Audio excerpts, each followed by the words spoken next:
Bueno, Hare Krishna, buenas tardes.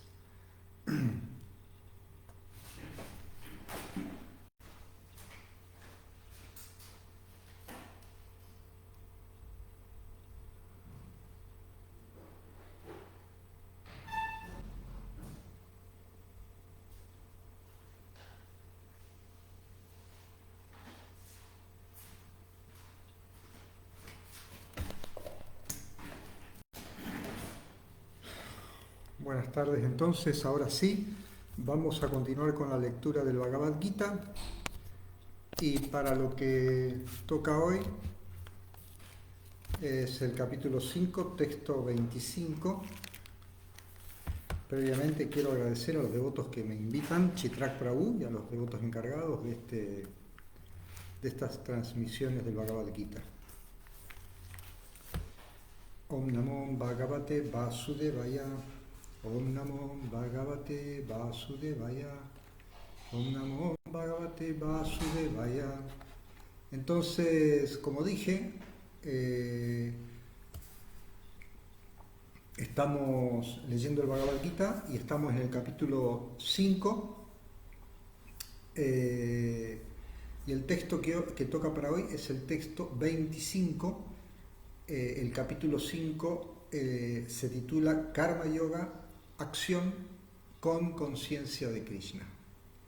Y el verso en sánscrito, voy a leer las palabras en sánscrito porque hay un par de palabras muy importantes para este capítulo en general. Y tanto este verso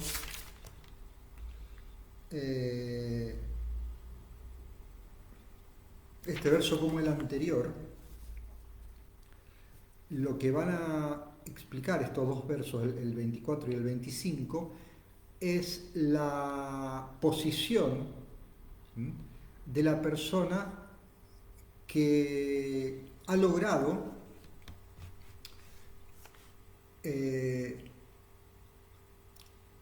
cortar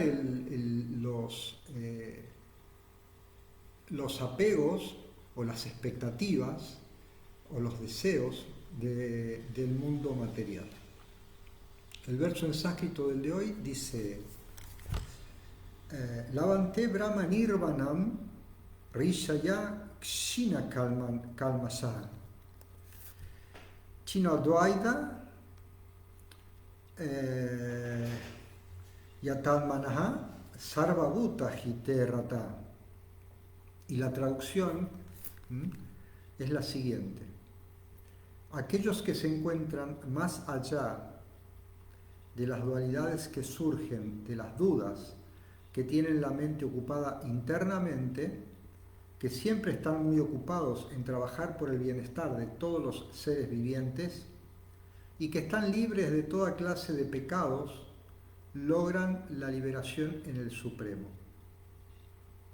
Esta palabra que es Brahma Nirvanam, que aparece en este mantra y también en el anterior, están hablando de la liberación de la conciencia material.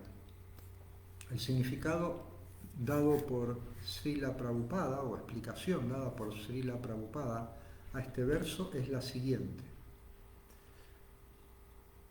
solo de una persona que está plenamente consciente de Krishna puede decirse que está dedicada a obras de beneficio para todas las entidades vivientes. Cuando una persona verdaderamente tiene conocimiento de que Krishna es la fuente de todo, entonces, cuando actúa con ese espíritu, actúa por el bien de todos. Los sufrimientos de la humanidad se deben al hecho de haber olvidado que Krishna es el disfrutador supremo, el propietario supremo y el amigo supremo. Por consiguiente, actuar para revivir ese estado de conciencia en toda la sociedad humana constituye la máxima obra de beneficencia. Uno no puede dedicarse a ese trabajo de beneficencia de primera categoría sin estar liberado en el Supremo. Una persona consciente de Krishna no duda de la supremacía de Krishna. Ella no duda porque está completamente libre de toda clase de pecados. Ese es el estado del amor divino. Una persona que está dedicada únicamente a procurar el bienestar físico de la sociedad humana, en realidad no puede ayudar a nadie. El alivio temporal del cuerpo eterno y de la mente no llega a ser satisfactorio. La verdadera causa de las dificultades de uno en la dura lucha por la vida se puede encontrar en el hecho de haber olvidado la relación que uno tiene con el Señor Supremo. Cuando un hombre está plenamente consciente de su relación con Krishna, es en verdad un alma liberada, aunque se encuentre en el tabernáculo material.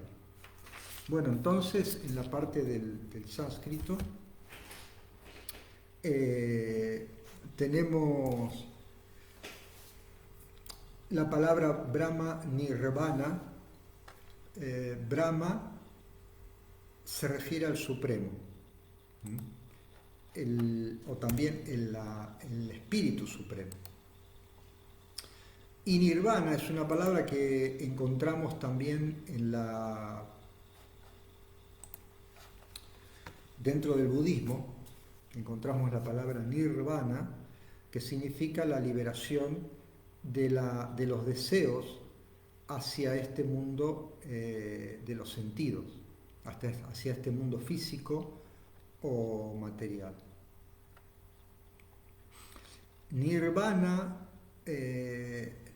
vana significa bosque, porque se compara o selva para nosotros, una selva, ¿no? Porque nosotros tenemos la frase que la selva de cemento, por ejemplo, ¿no? La selva es el lugar donde sobrevive el más fuerte. O sea que hay una dura lucha por la supervivencia, constante, de ataques, depredadores, peligros, incomodidades, y aplicados a este mundo físico o material,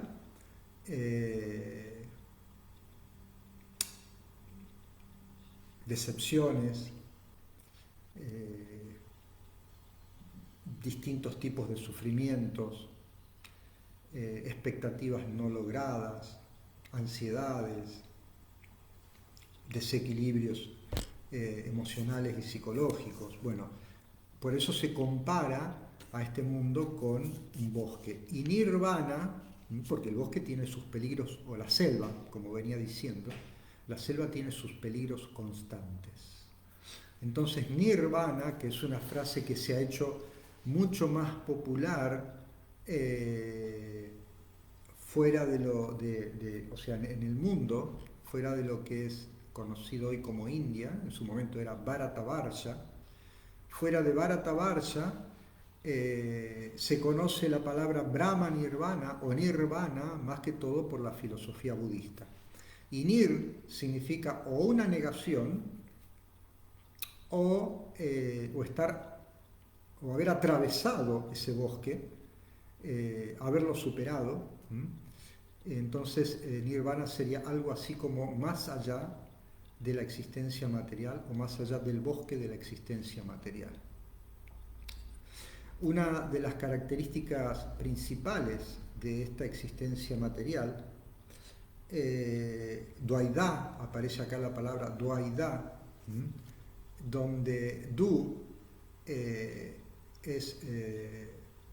Dvaita es dualidad, du es dos, igual que en castellano, ¿cierto? De hecho, la palabra dos proviene del latín, de dua también, y del sánscrito que significa dos.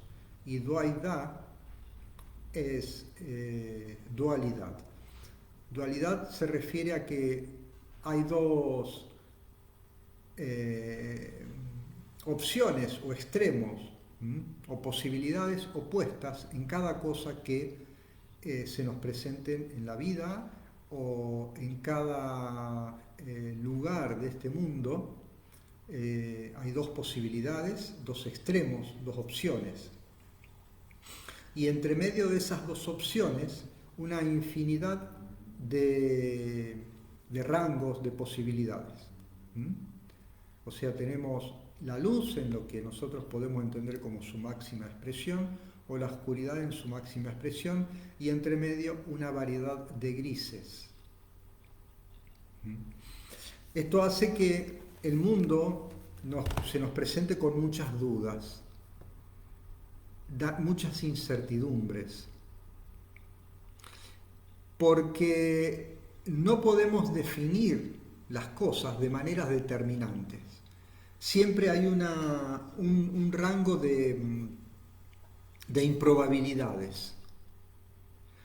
Incluso en las mediciones que se realizan sobre el mundo físico, en las observaciones que se realizan, más allá de los juicios que cada uno podamos hacer y de las apreciaciones, si queremos serlo, digamos, empíricamente lo más objetivos posibles, cuando nosotros tenemos que observar este mundo, vamos a encontrar que todo tipo de observación es dependiente. O sea, todo tipo de sentencias que nosotros hagamos sobre nuestra observación va a ser dependiente. O sea, va a depender de otro factor, va a estar dependiendo de otro factor. Por ejemplo, supongamos que vamos a pesar el agua, ¿sí? Entonces el agua se considera que si no hubiese ningún factor que la altere, pesa 1 kilo, ¿sí? Pero cuando nosotros pesamos el agua, vamos a encontrarnos que también dependiendo de la altura donde la pesemos, o sea, que ya estamos dependiendo de otro factor, o sea, es la sentencia que el agua pesa 1 kilo, es relativa a muchos otros factores. Incluso los aparatos de medición tienen sus pequeñas margen de error, que a veces a nosotros se nos hace imperceptible, casi no lo notamos, pero hay márgenes de error. Por ejemplo, las balanzas tienen un rango de error que las más, en el ámbito común, ¿sí? Las balanzas tienen un rango de las mejor calibradas de 1 gramo, y algunas de hasta 5 gramos. Por ejemplo, si vamos a comprar a una panadería, a un almacén o a una verdulería, las balanzas que pesan tienen un rango de error de 5 gramos, o sea, pesan de 5 en 5. Luego hay balanzas que son más precisas, que pesan de 1 gramo en 1 gramo. Y hay balanzas mucho más precisas que la variable es casi imperceptible, nosotros no la percibimos. Pero en realidad, todas las mediciones que hagamos en el mundo tienen un rango, un rango de variedad. O sea que cuando pesamos algo, decimos, pesa 1 kilo. Pero si en un laboratorio, por ejemplo, no se menciona así lo que pesa. Supongamos que tenemos un elemento para pesar. Entonces, cuando se anota, dentro de un laboratorio, cuando se anota el peso de ese objeto, no se dice, por ejemplo, pesa 225 gramos. Se dice que pesa entre 223 y 227 gramos. ¿Se entiende? O sea, tenemos un rango. Nosotros consideramos que son 225 gramos, pero en realidad la aguja, por decirlo de alguna manera, se va a mover dentro de esos rangos. Todos los elementos y todas las formas de apreciación que tenemos en el mundo está sujeta a otros factores, es relativa a otros factores. Pero en nuestra vida cotidiana, esos rangos de errores no tienen relevancia, en general no tienen relevancia. Luego tenemos el hecho de que, por ejemplo, creo que no sé si en 1920, 1930, se comienza a hacer investigaciones con lo que se conoce como la física cuántica o la mecánica cuántica, ¿sí? Entonces lo que se observa es que los elementos subatómicos y atómicos se mueven, tienen movimiento. Entonces, desde un punto de vista, son objetos, corpúsculos o subatómicos, que pueden ocupar un lugar determinado en el espacio, desde un punto de vista. Pero desde otro punto de vista, al ser ondas, están en movimiento. Esto concuerda también con el concepto que se da en los Puranas del mundo físico, que no se lo menciona como nosotros generalmente como el mundo físico, sino como Shakti, como energía.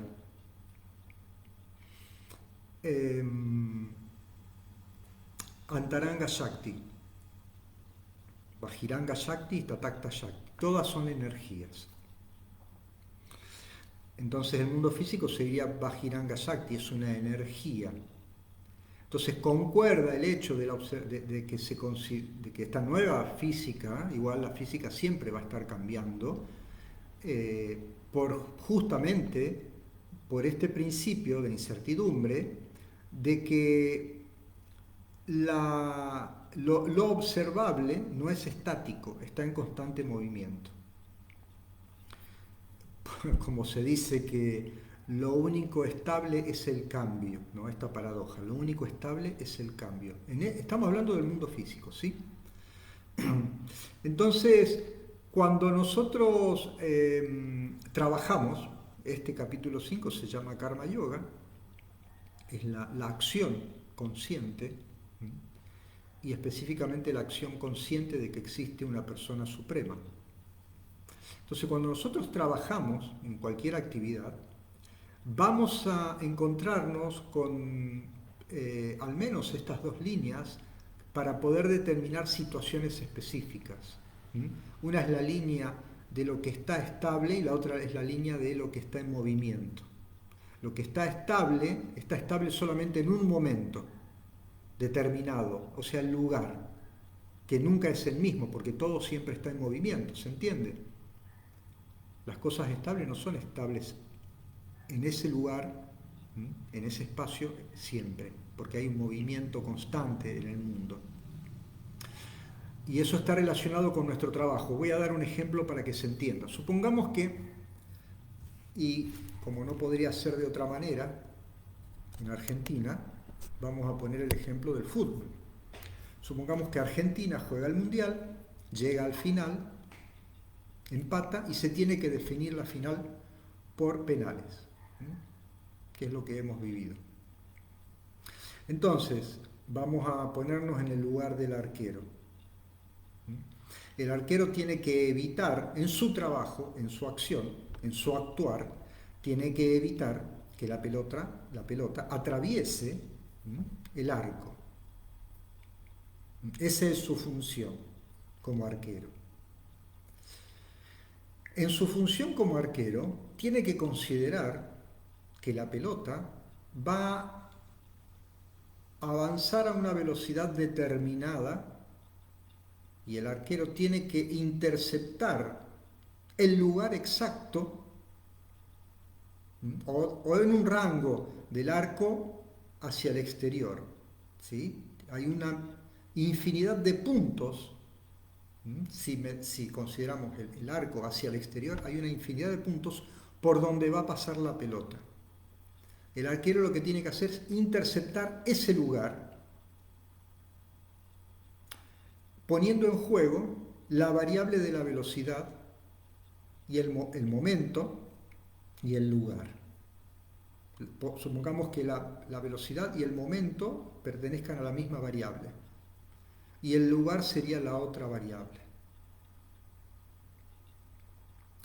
Entonces, eso genera, vamos a ponernos en el papel del arquero, genera una incertidumbre, que se conoce como el principio de incertidumbre. ¿Cuál va a ser ese lugar donde tengo que moverme para interceptar el balón, la pelota? Entonces el arquero va a trabajar sobre esa, o va a trabajar con esa intencionalidad. Por otro lado, el jugador que patea la pelota va a trabajar sobre la intencionalidad contraria. Debe arrojar la pelota de forma tal que no sea interceptada. Entonces todo el mundo se va a mover sobre ese principio de incertidumbre para todas las cosas que hagamos. Es el mundo relativo. Relativo porque todo va a depender de algo más. El espacio va a depender del tiempo. Entonces, ahora bien, supongamos que, y volvamos al ejemplo del arquero, el arquero tiene, o a cualquier trabajo que hagamos en el mundo, tanto en el ejemplo del arquero como en nuestros trabajos diarios. Nosotros queremos, cuando realizamos nuestra actividad, supongamos que realizamos nuestra actividad con la idea de hacerla lo mejor posible. O por lo menos de que nosotros vamos a poner nuestra mejor intención en que esa actividad sea, la hagamos de manera correcta. Ahora bien, ¿qué pasa si tenemos una expectativa que fuese más allá de solamente poner nuestro esfuerzo adecuado en nuestro trabajo cotidiano? Porque estamos pensando en algún tipo de resultado o expectativa más allá de que nuestra acción esté realizada de manera correcta, independiente del resultado.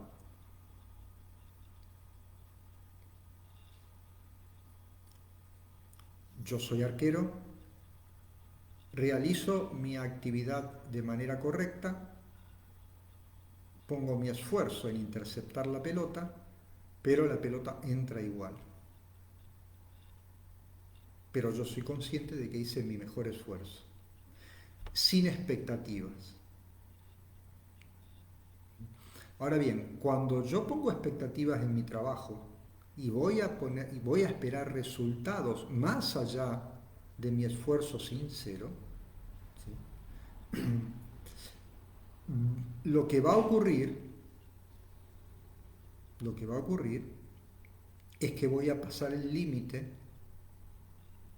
o sea, voy a comenzar a esforzarme previamente, porque la expectativa tiene algo interesante, que cuando nosotros generamos una expectativa, nuestra mente, nuestra psicología, se empieza a predisponer. Y cuando se empieza a predisponer, empieza a moverse o a generar planes para lograr eso. Esos planes que se generan, o sea, que comienza a plasmarse sobre el tiempo, o sea, nosotros vamos a proyectar internamente, vamos a hacer una proyección en el tiempo, para poder obtener eso que de alguna manera nos planteamos como un objetivo personal. O sea, eso es lo que se conoce como acción fruitiva dentro de la jerga Hare Krishna. Dentro de la jerga Hare Krishna, la acción fruitiva. O sea, que es trabajar con la expectativa que vaya más allá solamente de cumplir perfectamente con nuestro deber, sino que va más allá porque tenemos algún interés personal. Cuando nosotros comenzamos a desplegar esa expectativa, Y solamente por el hecho de que estamos actuando sobre la función básica, vamos a tratar de distorsionar el resultado. Aquí en el sánscrito hay una palabra, son dos palabras en realidad, Shina Kalmasha. Shina Kalmasha, Shina significa disminuir. Shina Kalmasha, disminuir Kalmasha. Las acciones o las actividades que van a ir en contra de estos principios de la buena acción o de la acción correcta. ¿Se entiende? Shina es disminuir y Kalmasha es todo lo que vaya en contra de la acción correcta, que se conoce como akarma o una acción ilegal o una acción o pecado. Y el verso, lo que en este verso se está diciendo es que ese tipo de acciones se deben disminuir. O sea, el verso va a explicar que para alcanzar el Brahma Nirvana, o sea, para trascender la existencia de este mundo físico y material, es necesario disminuir las acciones ilícitas, las acciones que estén relacionadas con mis intereses personales. Los intereses personales están ligados inmediatamente a deseos y puedo utilizar varias palabras, de disfrutar, de enseñorearse,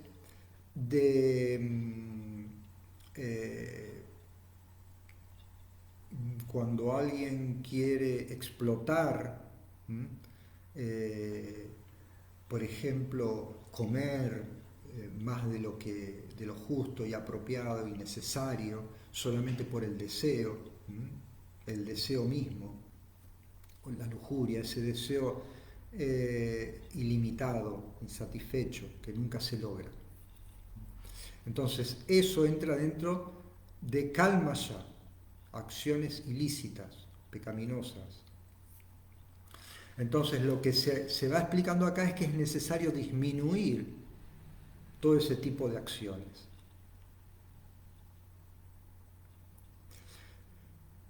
Cuando otro de los elementos que se mencionan acá es trabajar para el bien de todos los seres vivos.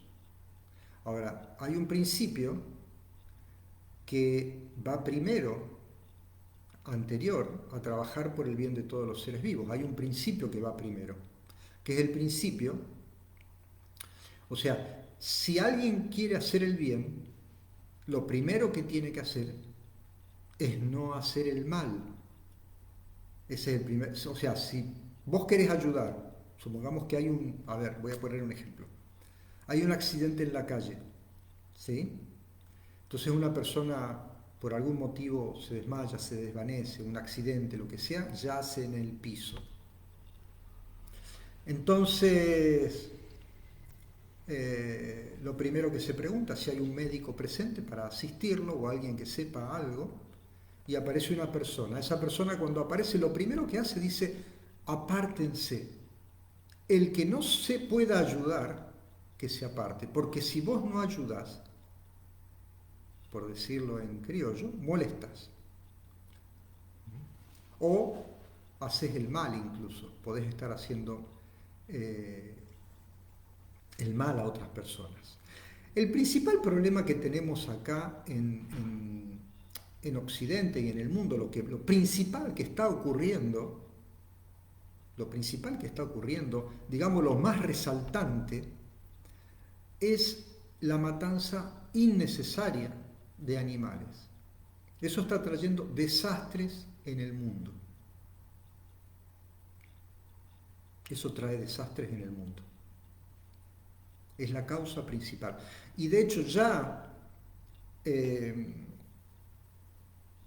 relación hay una conversación de las historias relatadas por Platón acerca de Sócrates, donde ahí ya se habla, ¿no?, en un diálogo, de que la matanza de animales, siguiendo un tren de análisis lógico, trae como consecuencia las grandes guerras.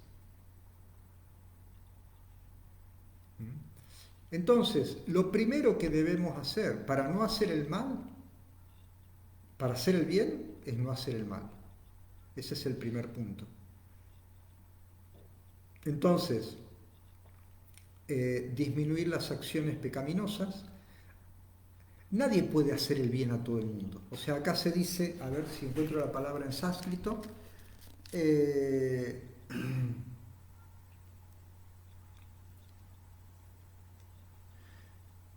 Sarvabhuta Hite, Rata, dedicados a obras de beneficencia para todas las entidades vivientes, ni siquiera para todo el mundo, hablando de seres humanos, sino para todas las entidades vivientes.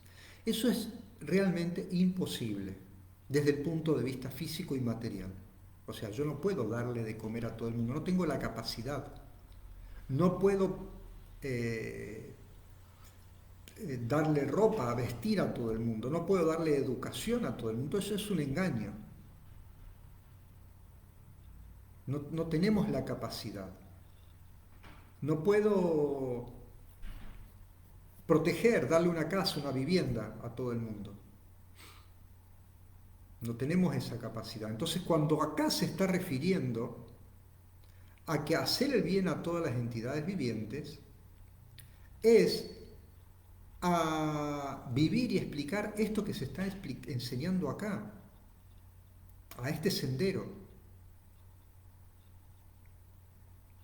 Entonces son 4 requisitos que va explicando acá para obtener ese estado Brahma Nirvana.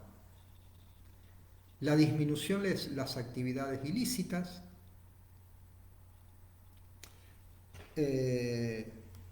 estar más allá de las dualidades, de la incertidumbre que surgen de las dudas, hacer el bien a todo el mundo y tener la mente ocupada internamente. Esto psicológicamente, nosotros tenemos una vida externa de lo que hacemos todo el tiempo. Por ejemplo, yo ahora estoy hablando, estoy manejando mi computadora, mi dispositivo. Entonces tenemos una vida externa, pero aquí se dice que es necesario estar ocupado internamente, en un análisis interno, en una meditación interna, en una búsqueda interna. Es necesario que en nuestra vida exista esa contemplación interna. Entonces podemos actuar con una contemplación interna de que las cosas van a suceder como tienen que suceder mientras nosotros hagamos el esfuerzo apropiado, y cuando interrumpimos esa meditación interna se despiertan los sentidos externos ávidos de disfrutar, ávidos de placer. Todo este contexto, no me quiero extender mucho más, pero me parece apropiado agregar alguna cuestión, porque todo este contexto, y como lo dije al principio también, la palabra nirvana la obtenemos mayormente del budismo. Entonces, el budismo se extendió fuera de Bharatavarsha.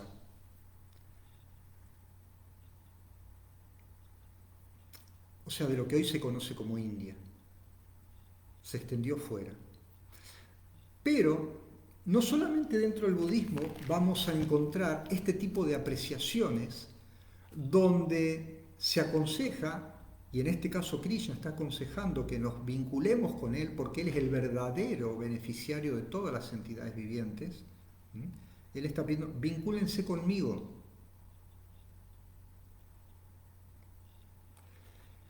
Pero la idea esa de cesar el disfrute o el deseo lo vamos a encontrar en muchas culturas. El budismo, en los padres del desierto, que fueron los antecesores del cristianismo, los padres del desierto llevaban una vida muy similar a los monjes brahmanas o sannyasis, y también en la antigua cultura griega también se encuentran que había una filosofía que cultivaban también, donde el propósito era permanecer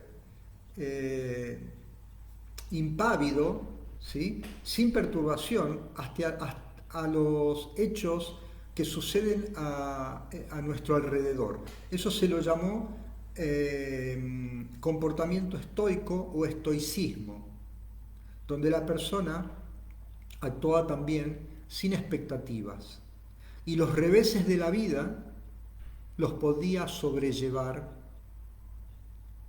de manera apropiada, estoica.